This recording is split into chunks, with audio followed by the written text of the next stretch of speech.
Welcome to Fantastic Friday. It sure was a hot week, and I thought I would end the week today with a story about a cow. And it's called The Cow That Laid an Egg. It's by Andy Cutbill, illustrated by Russell Ato, and the publisher is Scholastic.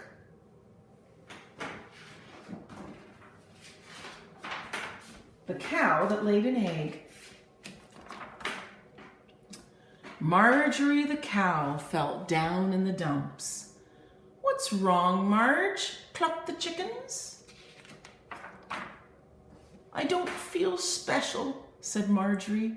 "I can't ride bicycles and do handstands like the other cows. I just feel so ordinary." That night, the chickens hatched a cunning plan. "Cluck, cluck, cluck," they whispered.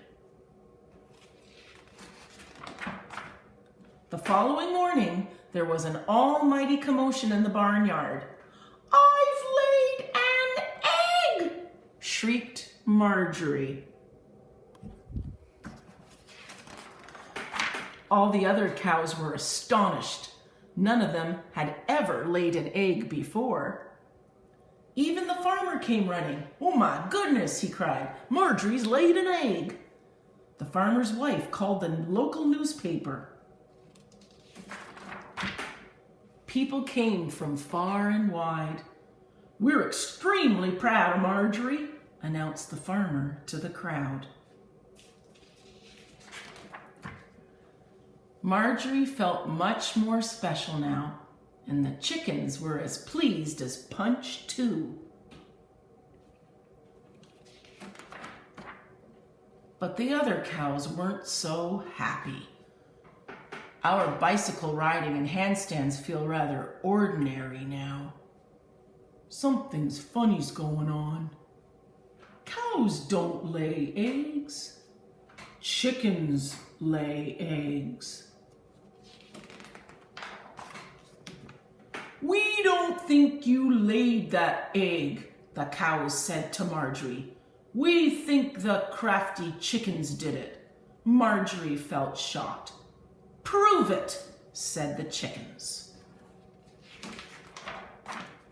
So they all waited for the egg to hatch. Day after day, they watched as Marjorie sat on the egg to keep it warm. But nothing happened. Until suddenly, one morning, they heard a noise. "Tap, tap, tap. Here it comes," shouted one of the cows. And as Marjorie stood up, tap, tap, tap, the egg cracked open, and out hopped a small brown feathery bundle. "There," said one of the cows, nodding. "A chicken." Suddenly, the tiny creature looked up at Marjorie. "Moo," it said loudly. Marjorie smiled and held her baby tight. "A cow," she said, and so she promptly named it Daisy. And so, boys and girls, Marjorie feels so much better now that she's got her little baby cow, Daisy.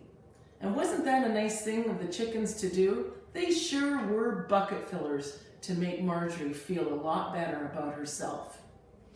Before we go, boys and girls, I thought we would do a couple of mystery words, and we'll use our blending and segmenting skills to figure out what the words are. The first is a picture of a fork. Fork begins with the letter F. The next is a picture of an apple. Apple begins with the letter A. This is a picture of a nose. Nose begins with a N. Take a look, boys and girls, and see if you can blend those sounds together to make a word. It's something we need a lot of these days in the heat. Ha, f, a, n, fan. I think the camera woman got a little, she wanted to give you a clue there. Okay, let's do one more. Here we go. That's a picture of a hamburger. Hamburger begins with an H. The next is one of the biggest birds in the world. It's an ostrich. Ostrich begins with an O. And next we have a can of paint. And paint begins with the letter P. So we have H-O-P, A-P. Blended together, and we have the word hop. Well, boys and girls, we hope you have a great day and have a wonderful weekend, and we'll see you next week. Bye-bye.